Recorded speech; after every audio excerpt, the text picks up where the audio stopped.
ਸਤਿਨਾਮ ਵਾਹਿਗੁਰੂ ਸਾਹਿਬ JIO. Bilawal ਮਹਲਾ ਪੰਜਵਾਂ। ਦੋਸ਼ ਨ ਕਾਹੂੰ ਦੀਜੀਐ, ਪ੍ਰਭੇ ਆਪਣਾ ਧਿਆਈਐ। ਜਿਤ ਸੇਵਿਐ ਸੁਖ ਹੋਏ ਘਨਾ, ਮਨ ਸੋਈ ਗਾਈਐ। ਦੋਸ਼ ਨ ਕਾਹੂੰ ਦੀਜੀਐ, ਪ੍ਰਭੇ ਆਪਣਾ ਧਿਆਈਐ। ਜਿਤ ਸੇਵਿਐ ਸੁਖ ਹੋਏ ਘਨਾ, ਮਨ ਸੋਈ ਗਾਈਐ। ਕਹੀਐ ਕਾਏ ਪਿਆਰੇ ਤੁਝ ਬਿਨਾ, ਤੁਮ ਦਇਆਲ ਸੁਆਮੀ। ਸਭ ਅਵਗਨ ਹਮਾ ਰਹਾਉ, ਜਿਉ ਤੁਮ ਰਾਖੋ ਤਿਉ ਰਹਾ। ਅਵਰ ਨਹੀਂ ਚਾਰਾ, ਨੀ ਤਰਿਆ ਤਰ ਤੇਰੀਆ।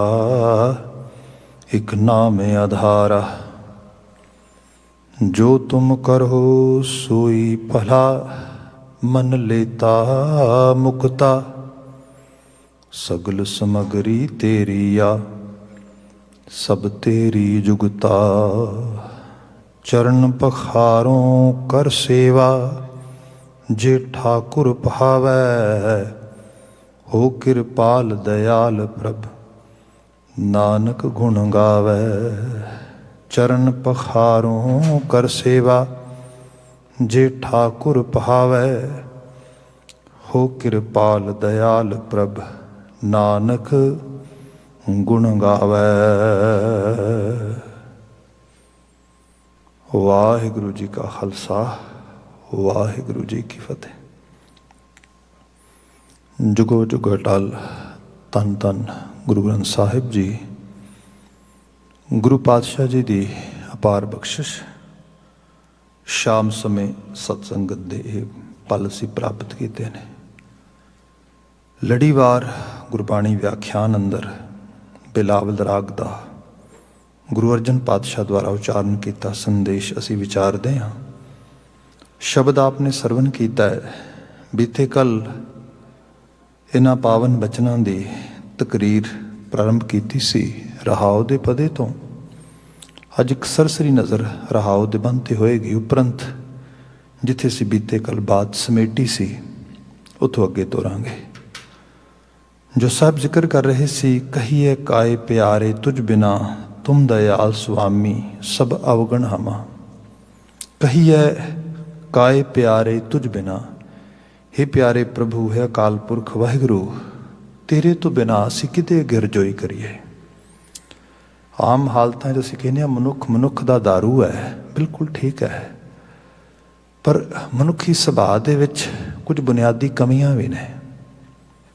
ਉਹ ਇਹ ਕਿ ਜਿੱਥੇ ਕਿਸੇ ਦੀ ਵਲਨਰੇਬਿਲਿਟੀ ਹੈ, ਜਿੱਥੇ ਕਿਸੇ ਦੇ 'ਚ ਕੋਈ ਕਮਜ਼ੋਰੀ, ਕੋਈ ਵੀਕਨੈਸ, ਕੋਈ ਕਮੀ, ਕੋਈ ਖਾਮੀ ਦਿਸਦੀ ਹੈ, ਦੂਸਰਾ ਮਨੁੱਖ ਉਹਦਾ ਠੱਠਾ ਕਰਦਾ ਹੈ। ਦੂਸਰਾ ਮਨੁੱਖ ਉਹਦੀ ਵਲਨਰੇਬਿਲਿਟੀ ਦਾ ਫਾਇਦਾ ਚੁੱਕਦਾ ਹੈ।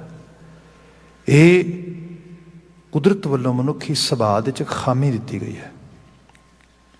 ਇਸ ਕਰਕੇ ਬਾਣੀ ਨੇ ਸਾਨੂੰ ਇਹ ਸਮਝਾਇਆ, ਤੇਰਾ ਅਸਲ ਦਾਰੂ ਅਕਾਲ ਪੁਰਖ ਵਾਹਿਗੁਰੂ ਹੈ।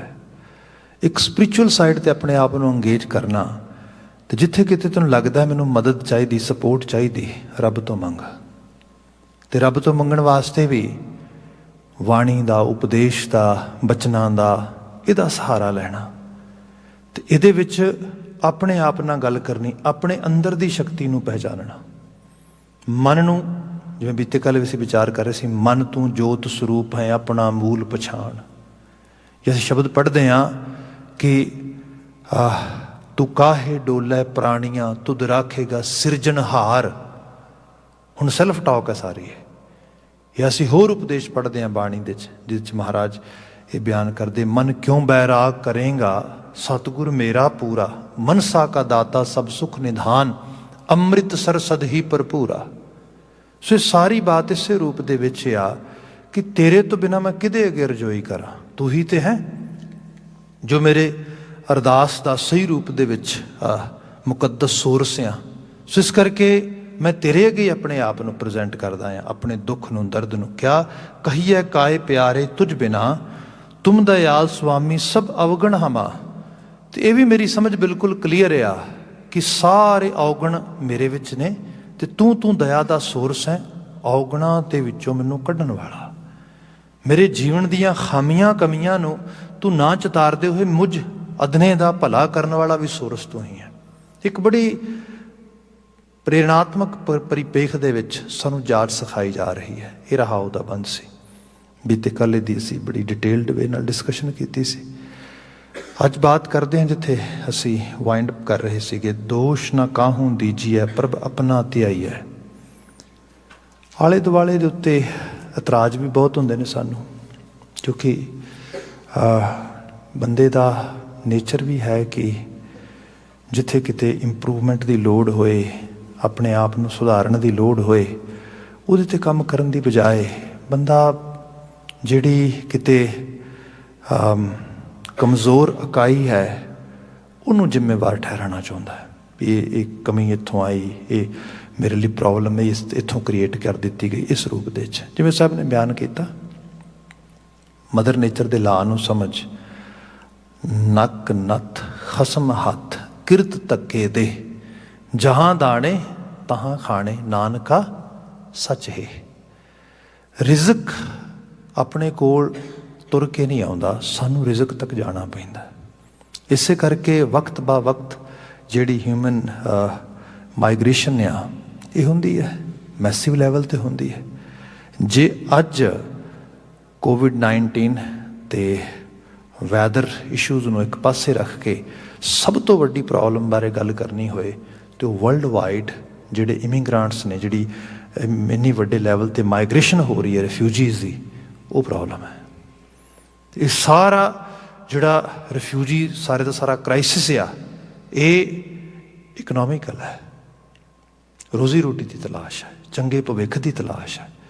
ਲੋਕ ਤੁਸੀਂ ਨਿਊਜ਼ ਸੁਣਦੇ ਹੋਵੋਗੇ ਬੈਲਾਰੂਸ ਵਿੱਚ ਕੀ ਹੋ ਰਿਹਾ ਹੈਗਾ ਆ, ਬਾਰਡਰ ਦੇ ਉੱਤੇ ਹਜ਼ਾਰਾਂ ਲੋਕ ਬੈਠੇ ਨੇ।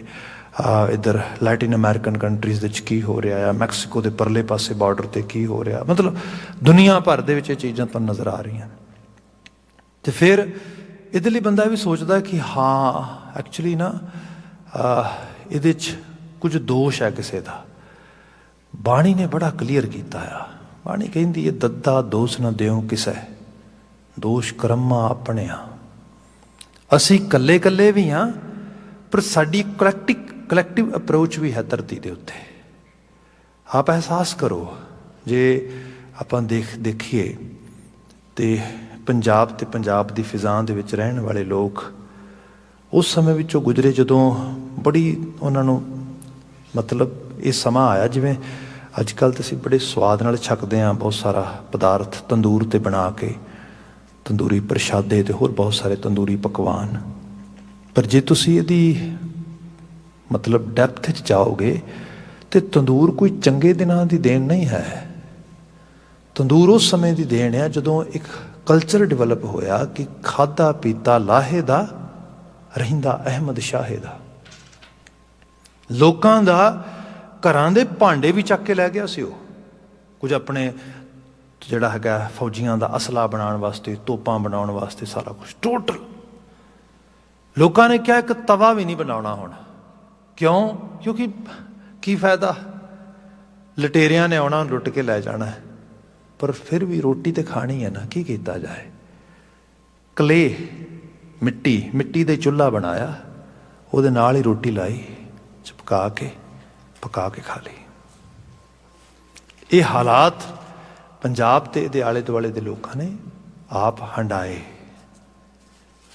ਇਸ ਸਾਰੇ ਦੇ ਵਿੱਚੋਂ ਗੁਰੂ ਮਹਾਰਾਜ ਜੀ ਦੇ ਗਿਆਨ ਤੇ ਗੁਰੂ ਮਹਾਰਾਜ ਜੀ ਦੀ ਰਸਾਈ ਜੀਵਨ ਜਾਚ ਨਾਲ ਉਹਨਾਂ ਹੰਨੇ ਮੀਰੀ ਵਾਲੇ ਘੋੜਿਆਂ ਦੀਆਂ ਕਾਠੀਆਂ ਤੇ ਘਰ ਕਰਨ ਵਾਲਿਆਂ ਨੇ ਆਖਿਰਕਾਰ ਇੱਕ ਚੇਂਜ ਲਿਆਂਦਾ ਉੱਥੇ। ਉਸ ਤੋਂ ਬਾਅਦ ਥੋੜ੍ਹੇ ਸਮੇਂ 'ਚ ਐਸੀ ਪ੍ਰੋਸਪੈਰਿਟੀ ਇੰਜੋਏ ਕੀਤੀ ਲੋਕਾਂ ਨੇ, ਪ੍ਰੋਸਪਰ ਪਿਕਚਰ। ਦਰਬਾਰ ਸਾਹਿਬ ਦੀ ਇਮਾਰਤ ਨੂੰ ਸੋਨੇ ਦਾ ਪੱਤਰਾ ਚੜ੍ਹ ਗਿਆ। ਆਪ ਸੋਚ ਕੇ ਦੇਖੋ, ਜਿਸ ਜਗ੍ਹਾ ਤੇ ਲੋਕੀ ਘਰ ਦਾ ਭਾਂਡਾ ਮੈਟਲ ਦਾ ਬਣਾਉਣ ਤੋਂ ਡਰਦੇ ਹੁਣ ਵੀ ਕੋਈ ਲੁੱਟ ਕੇ ਲੈ ਜਾਏਗਾ, ਉੱਥੇ ਖੁੱਲ੍ਹੇ ਦੇ ਵਿੱਚ ਦਰਬਾਰ ਸਾਹਿਬ ਦੀ ਇਮਾਰਤ ਸੋਨੇ ਦੇ ਰੰਗ 'ਚ ਰੰਗੀ ਹੈ। ਇਹ ਗੋਲਡਨ ਪੀਰੀਅਡ ਹੈ ਐਕਚੁਅਲ ਲੈਵਲ ਤੇ। ਇਹ ਜਿਹੜਾ ਰੂਪ ਆ ਸਾਰੇ ਦਾ ਸਾਰਾ, ਇਹ ਵੀ ਕਲੈਕਟਿਵ ਐਫਰਟ ਨਾਲ ਹੋਇਆ ਸੀਗਾ। ਦੋਸ਼ ਤੇ ਕਿਸੇ ਨੂੰ ਵੀ ਦਿੱਤਾ ਜਾ ਸਕਦਾ ਆ, ਪਰ ਬੰਦੇ ਆਪਣੇ ਵੱਲ ਵੀ ਦੇਖ। ਅਸੀਂ ਸਾਰੇ ਥੋੜ੍ਹੇ ਥੋੜ੍ਹੇ ਸਭ ਕੰਮਾਂ ਦੇ ਵਿੱਚ ਜ਼ਿੰਮੇਵਾਰ ਹੁੰਦੇ ਆ। ਜੇ ਕਰਪਸ਼ਨ ਫੈਲਦਾ ਆ, ਜੇ ਕੋਈ ਕਿਸੇ ਕਿਸਮ ਦੀ ਡਿਸਟਰੈਕਸ਼ਨ ਕ੍ਰੀਏਟ ਹੁੰਦੀ ਹੈ, ਉਹਦੇ 'ਚ ਸਾਰਿਆਂ ਦਾ ਹੀ ਕੰਟਰੀਬਿਊਸ਼ਨ ਹੁੰਦਾ ਆ। ਬਾਣੀ ਨੇ ਜੋ ਜੀਵਨ ਸਿਖਾਇਆ ਆ, ਧਰਮੀ ਬੰਦੇ ਦਾ ਮਤਲਬ ਇਹ ਹੈ ਕਿ ਸਮਾਜ ਵਾਸਤੇ, ਆਲੇ ਦੁਆਲੇ ਵਾਸਤੇ ਆਪਣੇ ਵੱਲੋਂ ਐਫਰਟ ਪਾਉਣੀ। ਜੇ ਨਹੀਂ ਪਾਵਾਂਗੇ ਤੇ ਲੌਂਗ ਰਨ ਦੇ ਵਿੱਚ ਫਿਰ ਕਿਸੇ ਹੋਰ ਨੂੰ ਦੋਸ਼ ਨਹੀਂ ਦੇ ਸਕਦੇ ਨਾ। ਇਹ ਜ਼ਿੰਮੇਵਾਰੀਆਂ ਵੀ ਸਾਡੇ ਆਪਣੀਆਂ ਹੀ ਪੁਸ਼ਤਾਂ ਤੇ ਆਉਣਗੀਆਂ, ਪਛਲੇਰੀਆਂ ਤੇ ਸਾਡੇ ਆਉਣ ਵਾਲੀਆਂ ਜਿਹੜੀਆਂ ਨਸਲਾਂ ਉਹ ਹੰਡਾਉਣਗੀਆਂ ਉਹਨਾਂ ਦੁੱਖ ਨੂੰ, ਤੇ ਫਿਰ ਸਾਨੂੰ ਕੋਸਣਗੀਆਂ। ਇਸ ਕਰਕੇ ਸਾਹਿਬ ਨੇ ਕਿਹਾ, ਹੋਏ ਇਕੱਤਰ ਮਿਲੋ ਮੇਰੇ ਭਾਈ, ਦੁਬਿਧਾ ਦੂਰ ਕਰੋ ਲਿਵ ਲਾਏ, ਹਰ ਨਾਮੇ ਕਿ ਹੋ ਜੋੜੀ। ਭਾਈ ਕਲੈਕਟਿਵ ਐਫਰਟ ਵੀ ਕਰਿਆ ਕਰੋ ਆਪਣੇ ਆਪੇ ਵਾਸਤੇ, ਆਪਣੇ ਆਲੇ ਦੁਆਲੇ ਵਾਸਤੇ। ਅਦਰਵਾਈਜ਼ ਜੇ ਤੁਸੀਂ ਇਹ ਚਾਹੋ ਨਾ ਕਿ ਸਭ ਚੀਜ਼ਾਂ ਐਵੇਂ ਚੱਲਦੀਆਂ ਰਹਿਣਗੀਆਂ ਨਾ, ਮਦਰ ਨੇਚਰ ਦਾ ਲਾਅ ਆ, ਰਿਜ਼ਕ ਕਮਾਉਣਾ ਪੈਂਦਾ, ਰਿਜ਼ਕ ਬਣਾਉਣਾ ਪੈਂਦਾ, ਰਿਜ਼ਕ ਐਵੇਂ ਨਹੀਂ ਆਉਂਦਾ। ਕਦੀ ਲੋਕ ਇਰਾਕ ਦੇ ਵਿੱਚ ਵੱਡੇ ਲੈਵਲ ਤੇ ਜੌਬਸ ਕਰਨ ਲਈ ਜਾਂਦੇ ਸੀ, ਅੱਜ ਇਰਾਕ ਦੀ ਹਾਲਤ ਦੇਖੋ ਕੀ ਹੈ। ਮਿਡਲ ਈਸਟ ਦਾ ਬਹੁਤਾ ਹਿੱਸਾ, ਤੁਸੀਂ ਸੀਰੀਆ ਦਾ ਹਾਲ ਦੇਖੋ ਕੀ ਹੈ। ਮਤਲਬ ਇਸ ਰੂਪ ਦੇ ਚੀਜ਼ਾਂ ਜਿਹੜੀਆਂ ਨੇ, ਆਪ 60s ਦੇ ਵਿੱਚ ਕਦੀ ਡਾਕੂਮੈਂਟਰੀਜ਼ ਦੇਖੋ, ਕਾਬਲ ਦੇ, ਕੰਧਾਰ ਦੇ, ਗਜਨੀ ਦੇ, ਉਹਨਾਂ ਦੇ ਤੁਖਾਰਾ ਦੇ ਬਾਜ਼ਾਰਾਂ ਨੂੰ, ਕਮਾਲ ਹੈ। ਅੱਜ ਦੇਖੋ, ਮਤਲਬ ਇਹ ਜਿਹੜੀ ਚੀਜ਼ ਹੈ, ਤੇ ਦੋਸ਼ ਕਿਹਨੂੰ ਦਿੱਤਾ ਜਾਏ? ਬਾਬਾ ਜੀ ਨੇ ਬਿਆਨ ਕੀਤਾ ਨਾ, ਨੱਕ ਨੱਥ ਖਸਮ ਹੱਥ, ਕਿਰਤ ਧੱਕੇ ਦੇ। ਕਿਰਤ ਧੱਕੇ ਦਿੰਦੀ ਹੈ ਬੰਦੇ ਨੂੰ, ਕਿਉਂਕਿ ਕਿਰਤ ਦੇ ਨਾਲ ਰਿਜ਼ਕ ਕਮਾਉਣਾ ਹੁੰਦਾ ਹੈ ਤੇ ਕਿਰਤ ਕਰਨੀ ਪੈਂਦੀ ਹੈ। ਜੇ ਕਿਤੇ ਅਸੀਂ ਚੂਕ ਗਏ ਪ੍ਰੋਪਰ ਕਿਰਤ ਕਰਨ ਦੇ ਨਾਲ, ਫਿਰ ਕਿਰਤੀ ਬਣ ਕੇ ਕਿਰਤ ਕਰਨ ਵਾਸਤੇ, ਕੰਮ ਕਰਨ ਵਾਸਤੇ ਵੀ ਬੰਦੇ ਨੂੰ ਆਪਣੇ ਘਰ ਘਾਟ ਸਭ ਕੁਝ ਛੱਡ ਕੇ ਜਾਣਾ ਪੈਂਦਾ, ਦੂਰ ਦੁਰਾਡੇ। ਇਹ ਚੀਜ਼ਾਂ ਬਾਣੀ ਦੇ ਵਿੱਚ ਬੜੀਆਂ ਸਪਸ਼ਟ ਰੂਪ ਦੇ ਵਿੱਚ ਨੇ। ਹਾਂ, ਬੰਦੇ ਦੀ ਅੰਡਰਸਟੈਂਡਿੰਗ ਨਾ ਹੋਵੇ, ਦੈਟਸ ਅ ਡਿਫਰੈਂਟ ਸਟੋਰੀ। ਤੇ ਫਿਰ ਬੰਦਾ ਦੋਸ਼ ਦੇ ਵੀ ਨਹੀਂ ਫਲਾਣੇ ਦਾ ਦੋਸ਼ ਹੈ, ਫਲਾਣੇ ਦਾ ਦੋਸ਼ ਹੈ। ਭਾਈ ਆਪਣੇ ਵੱਲ ਵੀ ਦੇਖੋ, ਅੱਜ ਵੀ ਦੇਖੋ, ਪਿਛੋਕੜ ਵਿੱਚ ਵੀ ਦੇਖੋ। ਮਾਫੀ ਮੰਗਾਂਗਾ ਜਿਨ੍ਹਾਂ ਮੁਲਕਾਂ 'ਚ ਰਹਿ ਰਹੇ ਹਾਂ, ਇਹ ਡੈਮੋਕ੍ਰੈਟਿਕ ਵਰਲਡ ਆ, ਤੇ ਡੈਮੋਕ੍ਰੇਸੀ ਦੇ ਵਿੱਚ ਸਭ ਤੋਂ ਪਹਿਲਾ ਕੰਮ ਇਹ ਹੈ ਐਜੂਕੇਟ ਹੋਣਾ, ਅਵੇਅਰ ਹੋਣਾ, ਤੇ ਫਿਰ ਉਸ ਤੋਂ ਬਾਅਦ ਪਾਰਟੀਸਪੇਟ ਕਰਨਾ। ਜੇ ਅਸੀਂ ਇੱਥੇ ਆਪਣੀ ਇੰਟਰੈਕਸ਼ਨ ਹੀ ਨਹੀਂ ਕਰਾਂਗੇ, ਇੰਟੀਗ੍ਰੇਸ਼ਨ ਨਹੀਂ ਹੋਏਗੀ ਆਲੇ ਦੁਆਲੇ ਨਾਲ, ਐਜੂਕੇਟ ਨਹੀਂ ਕਰਾਂਗੇ, ਇੱਥੋਂ ਦੇ ਇਸ਼ੂਜ਼ ਬਾਰੇ ਨਹੀਂ ਸਮਝਾਂਗੇ, ਫਿਰ ਅਲਟੀਮੇਟਲੀ ਜਿੱਥੋਂ ਨੱਠ ਕੇ ਆਏ ਆ ਉਹ ਤੋਂ ਬਹੁਤਾ ਵਧੀਆ ਇੱਥੇ ਨਹੀਂ ਹੋਏਗਾ। ਕਿਉਂਕਿ ਲੋਕ ਆਪਣੇ ਭਲੇ ਵਾਸਤੇ ਜੇ ਜਾਗਣਗੇ ਨਹੀਂ, ਤੇ ਹੋਰ ਭਾਈ ਕੌਣ ਭਲਾ ਕਰੇਗਾ? ਬਾਣੀ ਇਸ ਕਰਕੇ ਕਹਿੰਦੀ, ਜਾਗ ਕੇ ਰੋ ਭਾਈ, ਇਸ ਗ੍ਰਹਿ ਮਹਿ ਕੋਈ ਜਾਗਤ ਰਹਿ। ਇਕੱਲਾ ਵਕਾਰਾਂ ਦੀ ਪਰਿਪੇਖ ਵਿੱਚ, ਨਿੱਜੀ ਅਪਰੋਚ 'ਚ ਗੱਲ ਨਹੀਂ ਹੈ, ਇੱਕ ਕਲੈਕਟਿਵ ਐਫਰਟ 'ਚ ਵੀ ਬਾਤ ਹੋ ਰਹੀ ਹੈ। ਖੈਰ, ਮਹਾਰਾਜ ਨੇ ਜੋ ਬਚਨ ਕਿਹਾ, ਦੋਸ਼ ਨਾ ਕਾਹੂ ਦੀਜੀਐ ਪ੍ਰਭ ਆਪਣਾ ਧਿਆਈਐ। ਪ੍ਰਭੂ ਵਿੱਚ ਧਿਆਨ ਲੈ ਕੇ ਜਾਣਾ, ਇਹਦੇ 'ਚ ਦੋ ਰੂਪ ਨੇ। ਇੱਕ ਤੇ ਇਹ ਹੈ ਕਿ ਰੱਬ ਦਾ ਵਿਸ਼ਵਾਸ ਆ ਜਾਣਾ ਵੀ ਕਰਨ ਕਰਾਉਣ ਵਾਲਾ ਆਪੇ ਆਪ ਹੈ, ਮੈਂ ਸੱਚ ਤੇ ਪਹਿਰਾ ਦੇਣਾ ਹੈ, ਮੈਂ ਠੀਕ ਵਾਲੇ ਪਾਸੇ ਤੁਰਨਾ ਆ, ਬਾਕੀ ਮਾਲਕ ਬਾਂਹ ਫੜੇਗਾ। ਇੱਥੋਂ ਚੀਜ਼ਾਂ ਬਦਲਦੀਆਂ ਨੇ। ਦੂਸਰਾ ਇਹ, ਜਿਵੇਂ ਪਹਿਲਾਂ ਬਾਤ ਕੀਤੀ ਕਿ ਜਿਨ ਪੈਦਾਇਸ਼ ਤੂੰ ਕੀਆ, ਜਿਹਨੇ ਜੀਵਨ ਦਿੱਤਾ ਹੈ ਉਹ ਕੋਈ ਸਾਧਨ ਵੀ ਬਣਾਏਗਾ। ਮੈਂ ਆਪਣਾ ਉਦਮ ਕਰਦਾ ਰਹਾਂ। ਜਿਹਨੂੰ ਸਾਹਿਬ ਨੇ ਕਿਹਾ ਸੀਗਾ ਕਿ ਕਾਹੇ ਰੇਮਨ ਚਿਤਵੈ ਉਦਮ, ਐਵੇਂ ਨਾ ਚਿਤਵੜੀਆਂ ਸੋਚੀ ਜਾ ਕਰ, ਫਿਕਰਾਂ 'ਚ ਰਿਹਾ ਕਰ, ਉਦਮ ਕਰਿਆ ਕਰ। ਕਾਹੇ ਰੇਮਨ ਚਿਤਵੈ ਉਦਮ, ਜਾਂ ਆਹਰ ਹਰ ਜੀਓ ਪਰਿਆ। ਹਰੀ ਨੇ ਤੇਰੇ ਹਿੱਸੇ 'ਚ ਆਹਰ ਪਾਇਆ ਹੈ। ਆਹਰ ਕਹਿੰਦੇ ਐਫਰਟ ਨੂੰ ਨੇ, ਪ੍ਰਯਾਸ ਨੂੰ ਨੇ, ਯਤਨ ਨੂੰ ਨੇ। ਇਹਦੇ ਤੇ ਤੂੰ ਫੋਕਸ ਕਰ। ਬਾਕੀ ਉਹਦਾ ਸੁਭਾਅ ਤੇ ਜਾਂ ਉਹਦਾ ਹੁਕਮ ਤੂੰ ਦੇਖੇਗਾ, ਸੈਲ ਪੱਥਰ ਮੈਂ ਜੰਤ ਉਪਾਏ ਤਾਂ ਕਾ ਰਿਜ਼ਕ ਆ ਗਏ ਕਰ ਤਰਿਆ। ਮੇਰੇ ਮਾਧੋ ਜੀ ਸਤ ਸੰਗਤ ਮਿਲੇ ਸੋ ਤਰਿਆ। ਹੇ ਅਕਾਲ ਪੁਰਖ ਵਾਹਿਗੁਰੂ, ਮੈਨੂੰ ਤੇਰੇ ਸੁਭਾਅ ਦਾ ਪਤਾ ਆ ਜਿਹੜਾ ਚੰਗੇਰਿਆਂ ਦੀ ਸੰਗਤ, ਚੰਗਿਆਈ ਦੀ ਸੰਗਤ 'ਚ ਬੈਠਦਾ, ਉਹ ਤਰ ਜਾਂਦਾ ਆ। ਇੱਥੇ ਬਚਨ ਆ, ਦੋਸ਼ ਨਾ ਕਾਹੂੰ ਦੀਜੀਐ ਪ੍ਰਭ ਆਪਣਾ ਧਿਆਈਐ, ਜਿਤ ਸੇਵਿਆ ਸੁਖ ਹੋਏ ਕਣਾ, ਮਨ ਸੋਈ ਗਾਈਐ। ਮਨ ਹਰ ਵਕਤ ਗਾਉਂਦਾ ਆ। ਗਾਣਾ ਮਤਲਬ ਇੱਕ ਤਾਂ ਨਾ ਜਿਵੇਂ ਹਮਿੰਗ ਕਰਨੀ, ਇਸ ਤਰੀਕੇ ਦੇ ਨਾਲ ਗੁਣਗੁਣਾਉਣਾ ਵੀ ਜਿਹਨੂੰ ਅਸੀਂ ਕਹਿ ਦਿੰਦੇ ਹਾਂ। ਸਹੀ ਰੂਪ ਵਿੱਚ ਦੇਖਿਆ ਜਾਏ ਤਾਂ ਸਾਡੇ ਮਨ ਦੀ ਦੁਨੀਆ 'ਚ ਕੁਝ ਨਾ ਕੁਝ ਖਿਆਲਾਂ ਦੀ ਦੁਨੀਆ ਚੱਲਦੀ ਹੈ। ਵਲਵਲੇ, ਉਹਨਾਂ ਵਲਵਲਿਆਂ ਦੇ ਵਿੱਚ ਵਕਾਰ ਹੋ ਸਕਦੇ ਨੇ, ਚਿੰਤਾਵਾਂ ਹੋ ਸਕਦੀਆਂ ਨੇ, ਫਿਕਰ ਹੋ ਸਕਦੀਆਂ ਨੇ, ਲਾਪਰਵਾਹੀ ਵੀ ਹੋ ਸਕਦੀ ਹੈ। ਇੱਕ ਏਜ ਦਾ ਸਮਾਂ ਹੁੰਦਾ ਹੈ ਜਦੋਂ ਬਿਲਕੁਲ ਲਾਪਰਵਾਹੀ ਦੇ ਵਿੱਚ ਆਪਣੀ ਮਸਤੀ 'ਚ ਗੁਣਗੁਣਾਉਂਦਾ ਬੰਦਾ ਤੁਰਿਆ ਫਿਰਦਾ, ਉਹਨੂੰ ਪਤਾ ਹੀ ਨਹੀਂ ਆਹ ਸਮਾਂ ਕਾਹਦੇ ਵਾਸਤੇ ਹੈ। ਜਿਸ ਸਮੇਂ ਦੇ ਵਿੱਚ ਉਹਦੀ ਸੁਰਤ ਦੇ ਵਿੱਚ ਮਾਡਰਨ ਐਜੂਕੇਸ਼ਨ ਦੀ ਗੱਲ ਕਰੀਏ, ਮੈਥ, ਫਿਜ਼ਿਕਸ, ਕੈਮਿਸਟਰੀ, ਲੈਂਗੁਏਜ, ਹੋਰ ਡਿਫਰੈਂਟ ਕਿਸਮ ਦੀਆਂ ਚੀਜ਼ਾਂ ਚੱਲਣੀਆਂ ਚਾਹੀਦੀਆਂ ਨੇ, ਉਦੋਂ ਬੇਟਵੇ ਗਾਣੇ ਤੇ ਇਹੋ ਜਿਹੀਆਂ ਚੀਜ਼ਾਂ ਗੁਣਗੁਣਾਉਂਦਾ ਫਿਰ ਦੱਸ ਕੀ ਹੋਏਗਾ। ਲੌਂਗ ਰਨ ਵਿੱਚ ਮੰਨ ਕੇ ਚੱਲੋ ਕਿ ਜੇ ਇਹੋ ਜਿਹਾ ਸਿਮਰਨ ਕਰ ਰਿਹਾ ਤੇ ਕਿਤੇ ਇਨੋਵੇਟਿਵ ਵਰਲਡ 'ਚ ਕੰਟਰੀਬਿਊਟ ਨਹੀਂ ਕਰ ਪਾਏਗਾ, ਫਿਰ ਪਿੱਛੇ ਰਹਿ ਜਾਏਗਾ। ਫਿਰ ਖਾਸ਼ਾਂ ਤੇ ਜ਼ਰੂਰ ਹੋਣਗੀਆਂ ਵੀ ਹਾਂ ਇੱਕ ਹਾਇਰ ਲੈਵਲ ਦੀ ਜੌਬ ਹੋਏ, ਆਹ ਚੀਜ਼ ਹੋਏ, ਪਰ ਪਹੁੰਚੇਗਾ ਕਿਤੇ ਨਹੀਂ। ਇਸ ਕਰਕੇ ਸਾਹਿਬ ਨੇ ਬਿਆਨ ਕੀਤਾ, ਜਿਤ ਸੇਵੀਆਂ ਸੁਖ ਹੋਏ ਕਨਾ, ਮਨ ਸੋਈ ਗਾਈਐ। ਸਮਝ, ਜਿਹਨੂੰ ਗਾਉਣ ਦੇ ਨਾਲ ਘਣਾ ਸੁਖ ਪ੍ਰਾਪਤ ਹੁੰਦਾ ਉਹਨੂੰ ਗਾ, ਤੇ ਉਹ ਹੈ ਰੱਬ। ਰੱਬ ਨਾ ਹੈ ਵਿਵੇਕ ਦਾ, ਰੱਬ ਨਾ ਹੈ ਮਸ਼ੱਕਤ ਦਾ, ਰੱਬ ਨਾ ਹੈ ਮਿਹਨਤ ਦਾ, ਰੱਬ ਨਾ ਹੈ ਸਹੀ ਰੂਪ ਦੇ 'ਚ ਆਪਣੇ ਜੀਵਨ ਨੂੰ ਤਰਤੀਬ ਤੇ ਜੀਣ ਦਾ। ਇਹ ਰੂਪ ਆ। ਅਗਲਾ ਬਚਨ ਲੈ ਲਈਏ ਨਾਲ। ਸਭ ਨੇ ਬਿਆਨ ਕੀਤਾ, ਜਿਉਂ ਤੁਮ ਰਾਖੋ ਤਿਉਂ ਰਹਾ, ਅਵਰ ਨਹੀਂ ਚਾਰਾ। ਬਾਕੀ ਇਹ ਵੀ ਹੁੰਦਾ, ਜਿਵੇਂ ਆਪਾਂ ਪ੍ਰੋਬਲਮ ਟਾਕ ਕਰਦੇ ਨਾ ਜਦੋਂ, ਉਹਦੇ ਵਿੱਚੋਂ ਇੱਕ ਚੀਜ਼ ਇਹ ਵੀ ਘਬਰਾਹਟ ਵੀ ਪੈਦਾ ਹੁੰਦੀ ਹੈ। ਅੱਜ ਮਾਡਰਨ ਸਾਈਕੋਲੋਜੀ ਦੇ ਵਿੱਚ ਖਾਸ ਕਰਕੇ ਜਿਹੜੀ ਹਿਊਮਨ ਬਿਹੇਵੀਅਰ ਦੀ ਕੰਸਲਟੇਸ਼ਨ ਦੀ ਗੱਲ ਹੁੰਦੀ, ਕਾਉਂਸਲਿੰਗ ਦੀ ਗੱਲ ਹੁੰਦੀ ਹੈ, ਉਹਦੇ 'ਚ ਉਹ ਇੱਕੋ ਸਮੇਂ ਦੋ ਅਪਰੋਚਸ ਨੂੰ ਮਿੰਗਲ ਕਰਕੇ ਲੈ ਕੇ ਆਉਂਦੇ, ਮਰਜ ਕਰਕੇ ਲੈ ਕੇ ਆਉਂਦੇ। ਇੱਕ ਹੈਗੀ ਇਹ definitely to find the roots, ਜਿਹਨੂੰ ਪ੍ਰੋਬਲਮ ਟਾਕ ਕਹਿ ਲਓ। ਦੂਸਰਾ ਹੈਗਾ ਟੂ ਫਾਈਂਡ ਦ ਸੋਲਿਊਸ਼ਨ, ਜਿਹਨੂੰ ਸੋਲਿਊਸ਼ਨ ਫੋਕਸਡ ਅਪਰੋਚ ਕਿਹਾ ਜਾਂਦਾ ਹੈ। ਦੋਨੋਂ ਇਕੱਠੀਆਂ ਚੱਲਦੀਆਂ ਨੇ।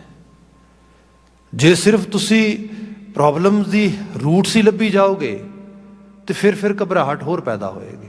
ਉਹਦੇ ਨਾਲ ਦੀ ਨਾਲ ਸੋਲਿਊਸ਼ਨ ਵੀ ਹੋਏ। ਆਖਰਕਾਰ ਜਾਣਾ ਕਿੱਧਰ ਹੈ, ਹੱਲ ਕੀ ਹੈ ਇਹਦਾ। ਇੱਥੇ ਜੋ ਬਚਨ ਮਹਾਰਾਜ ਨੇ ਕਿਹਾ ਨਾ, ਕਹਿੰਦੇ ਜਿਉਂ ਤੁਮ ਰਾਖੋ ਤਿਉਂ ਰਹਾ। ਬਾਕੀ ਮਾਲਕ, ਮੈਂ ਤੇ ਇੱਕ ਛੋਟਾ ਜਿਹਾ ਪਾਣੀ ਦਾ ਬੁਲਬੁਲੇ ਦੀ ਤਰ੍ਹਾਂ ਹਾਂ, ਛੋਟਾ ਜਿਹਾ ਲਾਈਫ ਸਪੈਨ ਲੈ ਕੇ ਧਰਤੀ ਤੇ ਆਇਆ ਹਾਂ। ਤੂੰ ਕਿਰਪਾ ਕਰ ਮੇਰੇ ਤੇ, ਕਿਉਂਕਿ ਜਿਵੇਂ ਤੂੰ ਰੱਖਣਾ ਹੈ ਮੈਂ ਤੇ ਉਵੇਂ ਹੀ ਰਹਿਣਾ ਆ। ਇੱਕ ਸਮਰਪਿਤ ਹੋਣ ਦਾ ਭਾਵ ਵੀ ਹੈ। ਆਪਣੀ ਇਸ ਐਨਰਜੀ ਨੂੰ ਕਿਸੇ ਹਾਇਰ ਥਾਟ ਨੂੰ ਡੈਡੀਕੇਟ ਕਰ ਦੇਣਾ। ਬਹੁਤ ਜ਼ਿਆਦਾ ਜੇ ਆਪਾਂ ਰਿਜ਼ਲਟ ਓਰੀਐਂਟਡ ਹੋ ਕੇ ਚੱਲੀਏ ਨਾ, ਜਿਵੇਂ ਆਪਾਂ ਨੇ ਰੀਸੈਂਟਲੀ ਬੜੀ ਵੱਡੀ ਸਟਰਗਲ ਦੇਖੀ, ਕਲੈਕਟਿਵ ਸਟਰਗਲ, ਜਿਹਨੇ ਇੱਕ ਹਿਸਟਰੀ ਬਿਆਨ ਕੀਤੀ, ਤੇ ਇਹ ਪਹਿਲੀ ਵਾਰ ਨਹੀਂ ਹੋਇਆ। ਮੈਂ ਵੀ ਅਜੇ ਹੁਣੇ ਸਿੱਖ ਇਤਿਹਾਸ ਦੀ ਬਾਤ ਕਰ ਰਿਹਾ ਸੀਗਾ। ਆਪਾਂ ਜੇ ਦੇਖੀਏ,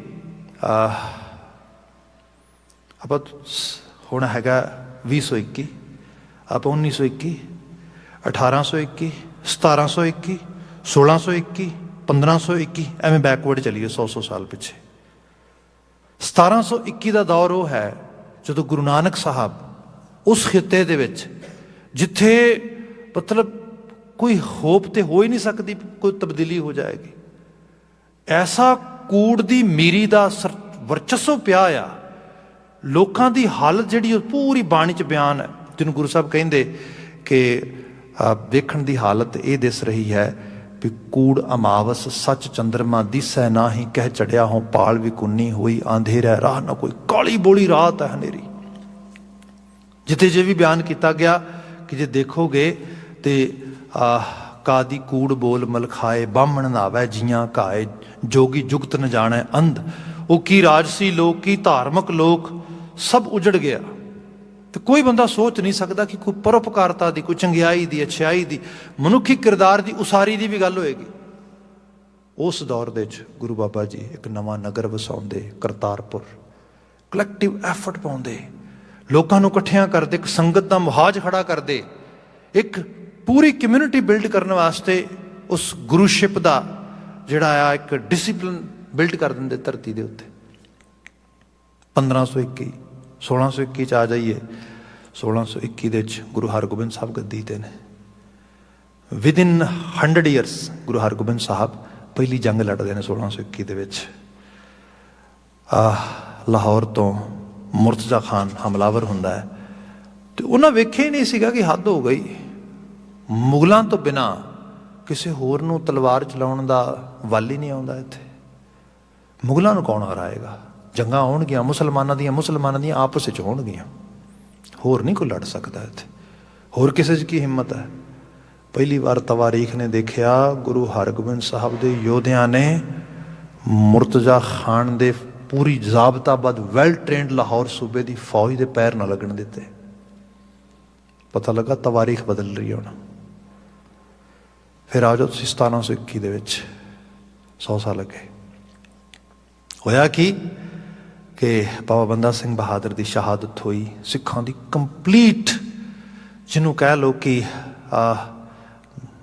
ਕੰਪਲੀਟ ਜੈਨੋਸਾਈਡ, ਨਸਲ ਖੁਸ਼ੀ, ਬਿਲਕੁਲ ਕਿਆ ਖਤਮ ਹੋ ਜਾਏਗਾ ਸਾਰਾ ਕੁਛ ਨਾ। ਉਹ ਸਾਰੀ ਜਿਹੜੀ ਉਹਨਾਂ ਕਿਹਾ ਵੀ ਅੱਗ ਬੁਝਾ ਦਿੱਤੀ, ਉਹਦੇ ਥੱਲੇ ਫਿਰ ਅੱਗ ਸੁਲਗਣੀ ਸ਼ੁਰੂ ਹੋ ਗਈ। 21 ਤੋਂ 5 ਸਾਲ ਅੱਗੇ ਚਲੇ ਜਾਈਏ, 26 ਦੇ ਵਿੱਚ 1726 ਚ ਤਾਰਾ ਸਿੰਘ ਵਾਂ ਦਾ ਇੰਸੀਡੈਂਟ ਹਿਸਟਰੀ 'ਚ ਆਉਂਦਾ ਆ। ਕੱਲਾ ਬੰਦਾ ਇੱਕ ਪੂਰੇ ਦੀ ਪੂਰੀ ਲਾਹੌਰ ਤੋਂ ਕੁਮਕ ਫੌਜ ਚੜ੍ਹ ਕੇ ਆਉਂਦੀ ਹੈ ਵਾਂ ਪਿੰਡ ਉਹਦੇ ਤੇ ਅਟੈਕ ਕਰਨ ਵਾਸਤੇ, ਤੇ ਉਹਨੂੰ ਮੂੰਹ ਮੋੜ ਕੇ ਰੱਖ ਦਿੰਦਾ। ਲਾਹੌਰ ਦਾ ਸੂਬੇਦਾਰ ਦੇ ਕੰਨ ਖੜੇ ਹੁੰਦੇ ਨੇ ਵੀ ਸਿੱਖ ਖਤਮ ਨਹੀਂ ਹੋਏ, ਹੈਗੇ ਨੇ। ਫਿਰ ਆ ਜਾਓ ਤੁਸੀਂ 1821 ਦੇ ਵਿੱਚ, ਪੰਜਾਬ ਦੀ ਧਰਤੀ ਦੇ ਉੱਤੇ ਦਰਬਾਰੇ ਖਾਲਸਾ ਦੀ ਧੁਜਾ ਝੁੱਲ ਰਹੀ ਹੈ। ਤੁਸੀਂ ਦੇਖੋ ਧਰਤੀ ਨੇ ਬਿਲਕੁਲ ਤਬਦੀਲੀ ਦੇਖੀ ਹੈ। ਪੰਜਾਬ ਦੇ ਵਿੱਚ ਇੱਕ ਹਾਰਮੋਨਾਈਜ਼ਡ, ਟੋਟਲੀ ਮਾਨਵ ਪੱਖੀ, ਸਦਭਾਵੀ ਭਾਵ ਦੇ ਨਾਲ ਇਕਸਾਰਤਾ ਦਾ ਇੱਕ ਰਾਜ ਚੱਲ ਰਿਹਾ ਹੈ। ਉਹ ਸੰਕਲਪ ਜਿਹੜਾ ਬੰਦਾ ਕਦੀ ਕਲਪਨਾ ਵੀ ਨਾ ਕਰੇ ਵੀ ਐਵੇਂ ਦਾ ਰਾਜ ਵੀ ਹੋ ਸਕਦਾ। ਫਿਰ ਚੈਲੰਜਸ ਆਏ, ਦੌਰ ਆਏ। 1921 ਬ੍ਰਿਟਿਸ਼ ਰੂਲਰਸ ਨੇ ਐਡੀ ਵੱਡੀ ਐਮਪਾਇਰ ਦੁਨੀਆ ਤੇ ਚੱਲ ਰਹੀ ਹੈ, ਤੁਹਾਡੇ ਪੁਰਖੇ ਉਸ ਐਮਪਾਇਰ ਦੇ ਨਾਲ ਜੂਝ ਰਹੇ ਨੇ। ਆਪਣੇ ਗੁਰਦੁਆਰਿਆਂ ਦੀ ਆਜ਼ਾਦੀ ਵਾਸਤੇ, ਗੁਰਦੁਆਰਾ ਸੰਸਥਾ ਨੂੰ ਆਪਣੀ ਗੁਰਮਰਿਆਦਾ ਮੁਤਾਬਕ ਚਲਾਉਣ ਵਾਸਤੇ ਸੰਘਰਸ਼ ਕਰਕੇ ਉਹਨਾਂ ਤੋਂ ਜੇਤੂ ਹੁੰਦੇ ਨੇ। 2021 ਕਾਰਪੋਰੇਟ ਵਰਲਡ ਪੂਰੀ ਦੁਨੀਆ ਨੂੰ ਇੱਕ ਜਿਵੇਂ ਅਜਗਰ ਦਾ ਕਲਾਵਾ ਨਹੀਂ ਹੁੰਦਾ, ਇਸ ਤਰੀਕੇ ਨਾਲ ਪਤਾ ਨਹੀਂ ਲੱਗ ਰਿਹਾ ਏਡੀ ਤਾਕਤ ਦਾ ਮਾਲਕ ਹੈ ਅਜਗਰ, ਤੇ ਬਿਲਕੁਲ ਕਿਸੇ ਸਰੀਰ ਨੂੰ ਆਪਣੇ ਆਲੇ ਦੁਆਲੇ ਲਪੇਟਦਾ ਤੁਰਿਆ ਲਗਾ ਜਾਂਦਾ, ਤੇ ਸਰੀਰ ਨੂੰ ਪਤਾ ਹੀ ਨਹੀਂ ਲੱਗਦਾ ਵੀ ਲੈ ਹੱਦ ਹੋ ਗਈ ਤੇ ਕੁਛ ਵੀ ਨਹੀਂ। ਬੜਾ ਅਜਗਰ ਨੂੰ ਤੁਸੀਂ ਦੇਖੋਗੇ ਨਾ, ਸੱਪ ਬੜਾ ਨਰਮ ਜਿਹਾ ਮਾਸ ਹੁੰਦਾ ਉਹਦਾ, ਬਹੁਤਾ ਮਤਲਬ ਕੰਡੇ ਨਹੀਂ ਹੁੰਦੇ ਸੱਪ ਨੂੰ, ਨਾ ਪੈਰ ਨਾ ਨਹੁੰ, ਕੁਛ ਵੀ ਨਹੀਂ। ਪਰ ਹਾਂ ਇਸੇ ਕਰਕੇ ਮਾਇਆ ਨੂੰ ਸਰਪਣੀ ਨਾਲ ਤਸਬੀਹ ਦਿੱਤੀ ਹੈ ਨਾ, ਸਰਪਣੀ ਤੇ ਉੱਪਰ ਨਹੀਂ ਬਲੀਆ, ਇਸ ਤੋਂ ਬਲੀ ਕੌਣ ਹੋਏਗਾ? ਪਤਾ ਹੀ ਨਹੀਂ ਲੱਗ ਰਿਹਾ ਵੀ ਉਹ ਜਿਹੜਾ ਹੈਗਾ ਉਹ ਇਸ ਤਰੀਕੇ ਨਾਲ ਵਲੇਟਦਾ ਤੁਰਿਆ ਲਗਾ ਜਾ ਰਿਹਾ। ਲੋਕੀ ਭੱਜ ਭੱਜ ਕੇ ਹਾਂ ਮੈਨੂੰ ਵੀ ਫੋਨ ਚਾਹੀਦਾ, ਮੈਂ ਵੀ ਸਿਮ ਲੈਣੀ ਹੈਗੀ ਏ, ਮੈਂ ਵੀ ਇਸ ਤਰੀਕੇ ਨਾਲ ਜਾਣਾ ਹੈ। ਇਹਨਾਂ ਨਹੀਂ ਪਤਾ ਸਾਰੀ ਦੁਨੀਆ ਕੰਟਰੋਲ ਕਰਦੇ ਲੱਗੇ ਜਾ ਰਹੇ ਨੇ। ਪੂਰੇ ਦਾ ਪੂਰਾ ਸੋਸ਼ਲ ਮੀਡੀਆ ਤੋਂ ਲੈ ਕੇ ਹਰ ਚੀਜ਼ ਉਹਨਾਂ ਦੇ ਆਪਣੇ ਕੰਟਰੋਲ 'ਚ ਆ। ਅਜਗਰ ਸਲਵਟੇ ਲੈਂਦਾ ਤੁਰਿਆ ਲਗਾ ਜਾਂਦਾ, ਤੇ ਅਜਗਰ ਨੇ ਕਿਹਾ ਬਸ ਹੁਣ ਲੈ ਲਿਆ ਕੰਮ, ਹੁਣ ਤੇ ਬਸ ਇਹ ਹੈ ਵੀ ਲਾਸਟ ਇਹਨਾਂ ਦੇ ਤਵੇ ਦੀ ਰੋਟੀ ਉਹ ਚੱਕਣੀ ਹੈ, ਬਸ ਉਹ ਚੱਕ ਲੈਣੀ ਹੁਣ, ਕਿਉਂਕਿ ਕੰਟਰੋਲ ਆਪਣੇ 'ਚ ਨੇ। ਜਿਵੇਂ ਇਸ ਤਰੀਕੇ ਨਾਲ ਹੋਇਆ ਤੇ ਉਸੇ ਸਮੇਂ ਹੀ ਬਸ ਉਹਨੂੰ ਅਜਗਰ ਨੂੰ ਇਹ ਨਹੀਂ ਪਤਾ ਲੱਗਾ ਵੀ ਇਹ ਇੱਥੇ ਇੱਕ ਹੋਰ ਭੁਜੰਗੀ ਵੀ ਹੈਗਾ, ਜਿਸ ਨੂੰ ਉਹ ਜ਼ਫਰਨਾਮੇ 'ਚ ਗੁਰੂ ਗੋਬਿੰਦ ਸਿੰਘ ਸਾਹਿਬ ਨੇ ਲਿਖਿਆ ਸੀ ਨਾ ਵੀ ਕਿਹਾ ਸ਼ੁੱਧ ਕੇ ਚੁੰਗ ਬਚ ਗਏ ਕੁਸ਼ਤੇ ਚਾਰ ਕਿ ਬਾਕੀ ਬਿਮਾਦਸਤ ਪੇਚੀਦਾ ਮਾਰ। ਔਰੰਗਜ਼ੇਬ ਤੂੰ ਇਹ ਸੋਚਿਆ ਮੇਰੇ 4 ਬੱਚੇ ਕੋਹ ਤੇ ਕੋਹ ਕੇ ਸੋਚਿਆ ਸਭ ਕੁਝ ਖਤਮ ਹੋ ਗਿਆ ਨਾ, ਇਹ ਨਾਨਕ ਦਾ ਥਾਟ ਆ, ਐਡੀ ਛੇਤੀ ਨਹੀਂ ਮੁੱਕਣਾ ਹੈ। ਸੱਚ ਇਹ ਆ ਬਲਕਿ ਤੂੰ ਇਹ 4 ਬੱਚੇ ਕੋਏ ਨਾ, ਤੇ ਜਿਹੜਾ ਸੁੱਤਾ ਹੋਇਆ ਵੱਲ ਪਾ ਕੇ ਫਨੀਅਰ ਨਾਗ ਸੀਗਾ ਉੱਠ ਕੇ ਖੜਾ ਹੋ ਗਿਆ। ਹੁਣ ਕੀ ਤੂੰ ਤੇ ਕੀ ਤੇਰੀ ਸਾਰੀ ਸਲਤਨਤ ਰੋਕ ਨਾ ਸਕੇਗੀ ਜਿਹੜੀ ਤਬਦੀਲੀ ਆਏਗੀ, ਉਹ ਨਾ ਰੁਕੇਗੀ ਤੇਰੇ ਤੋਂ। ਤੇ ਹੋਇਆ ਵੀ ਇਸੇ ਤਰੀਕੇ ਨਾਲ, ਕਿਹਾ ਕਿ ਬਾਕੀ ਬਿਮਾਦਸਤ ਪੇਚੀਦਾ, ਪੇਚੀਦਾ ਕਹਿੰਦਾ ਕੁੰਡਲਨੀ ਨਾਗ। ਫਿਰ ਉਹ ਕੁੰਡਲਨੀ ਨਾਗ ਆਪਣੀ ਕੁੰਡਲਨੀ ਖੋਲਦਾ ਹੈ, ਜਦੋਂ ਖੋਲਦਾ ਤੇ ਫਿਰ ਹਾਂ ਪੂਰੇ ਵਰੇ ਦੀ ਸਟਰਗਲ ਤੋਂ ਬਾਅਦ ਤੁਸੀਂ ਦੇਖੋ, ਮਤਲਬ ਉਹ ਜਿਹੜੇ ਬਾਤ ਹੋ ਰਹੀ ਸੀਗੀ ਕਿ ਹਾਂ ਭਾਈ ਕੋਲੈਕਟਿਵ ਐਫਰਟ ਮੇਕ ਸੈਂਸ, ਇਹ ਰੂਪ ਆ। ਤੇ ਇਹ ਜਦੋਂ ਤੁਸੀਂ ਇਹ ਸਾਰੇ ਨੂੰ ਸੰਘਰਸ਼ ਨੂੰ ਦੇਖਦੇ ਹੋ ਪਿਛਲੇ ਵਰੇ ਦੇ ਵਿੱਚ, ਤੇ ਵਰੇ 'ਚ ਤੁਹਾਨੂੰ ਇਹ ਪਤਾ ਲੱਗਦਾ ਹੈ ਉਤਾਰ ਚੜਾਅ ਹੁੰਦੇ ਨੇ ਬੜੇ। ਜੇ ਬੰਦਾ ਬਹੁਤ ਦੂਰ ਤੱਕ ਨਾ ਵੇਖੇ ਤੇ ਛੋਟੇ ਛੋਟੇ ਬੈਟਲ ਜਿਹੜੇ ਹੁੰਦੇ ਉਹਨਾਂ ਨੂੰ ਲੂਜ਼ ਕਰਦਿਆਂ ਵੇਖਦਿਆਂ ਹੋਇਆਂ ਬੰਦਾ ਹੋਪਲੈਸ ਹੋ ਜਾਂਦਾ। ਜਿਨ੍ਹਾਂ ਦੀ ਬਹੁਤ ਲੰਮੇਰੀ ਨਜ਼ਰ ਹੋਏ ਵੀ ਕੋਈ ਗੱਲ ਨਹੀਂ, ਅਖੀਰ ਬੋਡੀ ਹੋਏਗੀ, ਉਹ ਜੇਤੂ ਹੁੰਦੇ ਨੇ। ਇਹੀ ਬਾਣੀ ਕਹਿੰਦੀ ਹੈ, ਮੁਸ਼ਕਲ, ਤਕਲੀਫ, ਪੀੜਾ, ਵੇਦਨ, ਕਿਸੇ ਵੀ ਕਿਸਮ ਦੀ ਸਟਰਗਲ, ਕਿਸੇ ਵੀ ਕਿਸਮ ਦੀ ਵੰਗਾਰ, ਚੈਲੰਜ, ਇਹ ਮਨੁੱਖ ਤੋਂ ਵੱਡਾ ਨਹੀਂ ਹੈਗਾ, ਕਿਉਂਕਿ ਮਨੁੱਖ ਦੇ ਵਿੱਚ ਕਰਤਾਰ ਆਪ ਵਸਦਾ ਹੈ। ਬਾਣੀ ਇਹ ਕਹਿ ਰਹੀ ਹੈ, ਇੱਥੇ ਬਚਨ ਆ ਰਿਹਾ ਹੈ, ਮਹਾਰਾਜ ਕਹਿੰਦੇ ਜੋ ਤੁਮ ਰਾਖੋ ਤਿਉਂ ਰਹਾ ਅਵਰ ਨਹੀਂ ਚਾਰਾ। ਆਪਣੇ ਕੋਲ ਹੋਰ ਕੋਈ ਤਰੀਕੇਕਾਰਤਾ ਨਹੀਂ, ਮਾਲਕ ਜਿੱਥੇ ਤੂੰ ਰੱਖੇਂਗਾ ਉੱਥੇ ਹੀ ਰਹਿਣਾ ਹੈ। ਬਸ ਤੇਰੇ ਦਰਸਾਏ ਅਸੂਲ, ਜਿਹਨੂੰ ਯੂਨੀਵਰਸਲ ਪ੍ਰਿੰਸੀਪਲਸ ਕਹਿ ਲਓ, ਅਸੀਂ ਧਰਮ ਕਹਿ ਦਿੰਦੇ ਹਾਂ, ਲਾ ਆਫ ਕਾਜ਼ਮੋ, ਉਹਨੂੰ ਫੋਲੋ ਕਰਨਾ ਹੈ। ਅਗਲਾ ਬਚਨ ਲੈ ਲਈਏ, ਨੀ ਤਰਿਆਂ ਤਰ ਤੇਰੀਆਂ ਇੱਕ ਨਾਮ ਆਧਾਰਾ। ਜਿਹੜੀ ਐਸੀ ਧਿਰ ਵੀ ਲੱਗਦੀ ਕਈ ਵਾਰੀ ਬਿਲਕੁਲ ਨਿਤਾਰਾ ਹੈ, ਇਹਦਾ ਤੇ ਕੋਈ ਓਟ ਆਸਰਾ ਨਹੀਂ ਹੈਗਾ। ਜਿਨ੍ਹਾਂ ਨੂੰ ਇਹ ਮਹਿਸੂਸ ਹੈ ਨਾ ਵੀ ਸਾਡਾ ਕੋਈ ਓਟ ਆਸਰਾ ਨਹੀਂ, ਬਾਬਾ ਜੀ ਕਹਿੰਦੇ ਉਹਨਾਂ ਦਾ ਵੀ ਕਰਤਾਰ ਹੈ। ਜੇ ਭਰੋਸਾ ਉੱਤੇ ਰੱਖੋਗੇ ਉਹ ਤੁਹਾਨੂੰ ਹਾਰਨ ਨਹੀਂ ਦੇਵੇਗਾ। ਬਾਣੀ 'ਚ ਕਿੰਨੀਆਂ ਕੁ ਮਿਸਾਲਾਂ ਨੇ, ਕਿਤੇ ਪ੍ਰਹਿਲਾਦ ਦੀ ਐਗਜ਼ਾਮਪਲ ਆ, ਕਿਤੇ ਮਹਾਰਾਜ ਮਾੜੇ ਤੋਂ ਮਾੜੇ, ਗਰੀਬ ਤੋਂ ਗਰੀਬ, ਛੋਟੇ ਤੋਂ ਛੋਟੇ ਮਨੁੱਖ ਦੀ ਪਰਿਭਾਸ਼ਾ ਦੇ ਕਹਿੰਦੇ ਬੰਦੇ ਵੇਖ ਤੇ ਸਹੀ ਤੂੰ। ਅਜੇ ਹੁਣੇ ਮੈਂ ਬਿਆਨ ਕਰ ਰਿਹਾ ਸੀਗਾ, ਸੈਲ ਪੱਥਰ ਮੈਂ ਜੰਤਿਉ ਪਾਏ, ਜਿਨ੍ਹਾਂ ਦੇ ਕੋਲ ਕੋਈ ਓਟ ਆਸਰਾ ਵੀ ਨਾ ਹੋਏ, ਉਹਨਾਂ ਦਾ ਵੀ ਉਹ ਰਿਜ਼ਕ ਦਿੰਦਾ, ਉਹਨਾਂ ਨੂੰ ਵੀ ਉਹ ਸਹਾਰਾ ਦਿੰਦਾ। ਇੱਥੇ ਬਚਨ ਆਇਆ, ਨੀ ਤਰਿਆਂ ਤਰ ਤੇਰੀਆ ਇੱਕ ਨਾਮ ਆਧਾਰਾ, ਜੋ ਤੁਮ ਕਰੋ ਸੋਈ ਭਲਾ ਮਨ ਲੇਤਾ ਮੁਕਤਾ।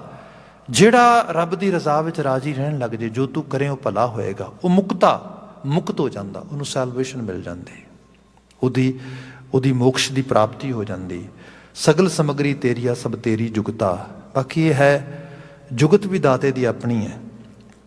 ਜਿਵੇਂ ਆਪਾਂ ਦੇਖ ਰਹੇ ਹਾਂ ਨਾ, ਰੀਸੈਂਟਲੀ ਗਲਾਸਗੋ ਦੇ ਵਿੱਚ ਐਡੀ ਵੱਡੀ ਕਨਵੈਨਸ਼ਨ ਹੋਈ ਅਤੇ ਉਹਦੇ ਬਾਰੇ ਚਰਚਾ ਵੀ ਬੜੀ ਹੋਈ ਵੀ ਭਾਈ CO2 ਨੂੰ ਕੰਟਰੋਲ ਕਰਨਾ, ਐਨਵਾਇਰਮੈਂਟ ਨੂੰ ਕੰਟਰੋਲ ਕਰਨਾ, ਇਸ ਤਰ੍ਹਾਂ ਕਰਨਾ, ਇਸ ਤਰ੍ਹਾਂ ਕਰਨਾ, ਅਤੇ ਗੱਲਾਂ ਬਾਤਾਂ ਹੋ ਹਵਾ ਕੇ ਕੰਮ ਹਟ ਚੱਲਾ ਸੀਗਾ।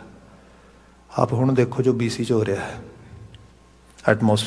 ਜਿਹੜਾ ਐਟਮੋਸਫਿਕ ਰਿਵਰ ਦੀ ਗੱਲ ਹੋ ਰਹੀ ਹੈ, ਵੱਡੇ ਲੈਵਲ 'ਤੇ ਫਲੱਡਿੰਗ ਦੀ ਗੱਲ ਹੋ ਰਹੀ ਹੈ। ਮਾਫੀ ਮੰਗਾਂਗਾ, ਕਰਤਾਰ ਦੀ ਕੁਦਰਤ ਦੀ ਆਪਣੀ ਖੇਡ ਹੈ। 2-4 ਐਵੇਂ ਦੇ ਐਪੀਸੋਡ ਆਏ ਨਹੀਂ ਤੇ ਸਾਰੇ ਇੱਕ ਲਾਈਨ 'ਚ ਅਲਾਈਨ ਹੋ ਜਾਣਗੇ, ਬਿਲਕੁਲ ਸਿੱਧੇ, ਪਤਾ ਲੱਗ ਜਾਏਗਾ ਕੀ ਕਰਨਾ ਕੀ ਨਹੀਂ ਕਰਨਾ। ਕੁਦਰਤ ਆਪਣੇ ਤਰੀਕੇ ਨਾਲ ਕਰਾਉਂਦੀ ਹੈ। ਬੰਦਾ ਹੀ ਕਹਿੰਦਾ ਵੀ ਨਹੀਂ ਮੈਂ ਤੇ ਆਪਣੀ ਮਰਜ਼ੀ ਕਰਾਂਗਾ, ਕਰਤਾਰ ਕਹਿੰਦਾ ਕੋਈ ਨਾ। ਪਹਿਲੇ ਮਿੰਟ ਕਿ ਨੱਕ ਨੱਥ ਖਸਮ ਹੱਥ। ਆਪ ਨੇ ਪਿੰਡਾਂ ਥਾਵਾਂ 'ਚ ਦੇਖਿਆ ਹੋਣਾ, ਏਡੇ ਏਡੇ ਸਾਣ, ਏਡੇ ਏਡੇ ਵੱਡੇ ਪਸ਼ੂ, ਜਿਨ੍ਹਾਂ ਦੇ ਜ਼ੋਰ ਦੇ ਸਾਹਮਣੇ ਜੇ ਏਡੇ ਏਡੇ ਵੱਡੇ ਉਹ ਗੱਡੇ, ਮਤਲਬ ਭਰੇ ਹੋਏ ਸਮਾਨ ਦੇ ਰੇੜ ਕੇ ਲੈ ਜਾਂਦੇ, ਤੇ ਬੰਦਾ ਉਹਦੇ ਸਾਹਮਣੇ 70-80 ਕਿਲੋ ਵਜਨ ਦੀ ਕੀ ਚੀਜ਼ ਹੈ। ਬੰਦਾ ਉਹਨੂੰ ਹਿੱਕ ਰਿਹਾ, ਚਲਾ ਰਿਹਾ, ਕਿਉਂ? ਕਿਉਂਕਿ ਨੱਕ 'ਚ ਨਕੇਲ ਪਾਈ ਉਹਦੇ। ਜਿਵੇਂ ਹੀ ਉਹ ਮਾੜਾ ਜਿਹਾ ਫੁੰਗਾਰਾ ਮਾਰਦਾ, ਨਕੇਲ ਖਿੱਚੀ ਜਾਂਦੀ ਹੈ, ਉੱਥੇ ਦੀ ਉੱਥੇ ਤਾਕਤ ਨਿਸਲ ਹੋ ਜਾਂਦੀ ਹੈ। ਕੁਦਰਤ ਨੇ ਵੀ ਬੰਦੇ ਦੇ ਨੱਕ 'ਚ ਨਕੇਲ ਪਾਈ ਹੈ। ਇਹ ਸਾਨੂੰ ਹੀ ਲੱਗਦਾ ਵੀ ਅਸੀਂ ਬੜੇ ਬਲਾਮ ਆ। ਬਾਬਾ ਜੀ ਕਹਿੰਦੇ ਨਾ, ਉਹਦੇ ਤੋਂ ਬਾਹਰ ਕੁਛ ਨਹੀਂ। ਇੱਥੇ ਬਚਨ ਆ ਰਿਹਾ, ਸਾਹਿਬ ਨੇ ਬਿਆਨ ਕੀਤਾ ਕਿ ਚੇਤੇ ਰੱਖ, ਜੋ ਤੁਮ ਕਰੋ ਸੋਈ ਭਲਾ ਮਨ ਲੇਤਾ ਮੁਕਤਾ। ਉਹ ਹੀ ਅਸਲ ਦੇ 'ਚ ਮੁਕਤੀ ਦੇ ਰਾਹ ਤੇ ਆ ਜਾਂਦਾ। ਸਗਲ ਸਮਗਰੀ ਤੇਰੀ ਆ ਸਭ ਤੇਰੀ ਜੁਗਤਾ। ਤੇ ਬਾਕੀ ਤੇਰੀ ਸਾਰੇ ਦੀ ਸਾਰੀ ਸਮਗਰੀ ਹੈ, ਤੇ ਜੁਗਤ ਵੀ ਤੇਰੀ ਚੱਲਦੀ, ਮੈਥਡ ਵੀ ਤੇਰੇ ਵਿੱਚ ਚੱਲਦਾ ਹੈ, ਕਿਸ ਤਰੀਕੇ ਨਾਲ ਸਭ ਚਲਾਉਣਾ ਹੈ। ਅਸੀਂ ਤੇ ਸਿਰਫ ਛੋਟੇ ਜਿਹੇ ਅਦਨੇ ਜਿਹੇ ਜ਼ਰਿਆਂ ਤੋਂ ਵੱਧ ਕੁਝ ਨਹੀਂ ਹੈਗੇ। ਚਰਨ ਪਖਾਰੋਂ ਕਰ ਸੇਵਾ ਜੇ ਠਾਕੁਰ ਭਾਵੈ। ਮਾਲਕ ਮੇਰਾ ਤੇ ਚਿੱਤ ਕਰਦਾ ਮੈਂ ਤੇਰੇ ਚਰਨਾਂ ਦੀ ਸੇਵਾ 'ਚ ਲੱਗ ਜਾਵਾਂ, ਮੀਨ ਤੇਰੇ ਰਾਹ ਦਾ ਰਾਗੀਰ ਹੋ ਜਾਵਾਂ, ਰੱਬੀ ਰਾਹ ਦੇ ਉੱਤੇ ਤੁਰ ਪਵਾਂ। ਪਰ ਮਾਲਕ ਇਹ ਪੋਸੀਬਲ ਵੀ ਤਾਂ ਹੀ ਹੈ ਜੇ ਠਾਕੁਰ ਭਾਵੈ, ਜੇ ਤੈਨੂੰ ਹੁਕਮ ਚਲਾਉਣ ਵਾਲੇ ਨੂੰ ਮੈਂ ਭਾ ਜਾਵਾਂ। ਤੇ ਹੋ ਕਿਰਪਾਲ ਦਿਆਲ ਪ੍ਰਭ ਨਾਨਕ ਗੁਣ ਗਾਵੈ। ਮੇਰੇ ਤੇ ਵੀ ਤਰਸ ਕਰ, ਮੈਂ ਤੇਰਾ ਗੁਣਗਾਨ ਕਰਾਂ, ਤੇਰੀ ਸਤੁਤੀ ਕਰਾਂ, ਤੇਰੀ ਤਾਰੀਫ ਕਰਾਂ, ਤੇਰੀ ਬੰਦਗੀ ਵਿੱਚ ਲੱਗ ਜਾਵਾਂ। ਸਾਹਿਬ ਰਹਿਮਤ ਕਰਨ ਐਸੇ ਆਲਮੀ ਵਾਕਿਆਂ 'ਚੋਂ ਅਸੀਂ ਗੁਰਮਤਿ ਗਾਡੀ ਰਾਹ ਦੀ ਪ੍ਰੇਰਣਾ ਲਈਏ। ਇੰਨੀਆਂ ਕੁ ਬੇਨਤੀਆਂ ਨਾਲ ਖਿਮਾ ਭੁੱਲਾਂ ਗਲਤੀਆਂ ਨਾ ਚਤਾਰਿਓ ਜੇ। ਇੱਥੇ ਹੀ ਸਮਾਪਨ ਕਰਦੇ ਹਾਂ। ਆਵਾਜ਼ ਦੇ ਕੇ ਕਹਿਣਾ ਜੀ, ਵਾਹਿਗੁਰੂ ਜੀ ਕਾ ਖਾਲਸਾ, ਵਾਹਿਗੁਰੂ ਜੀ ਕੀ ਫਤਿਹ।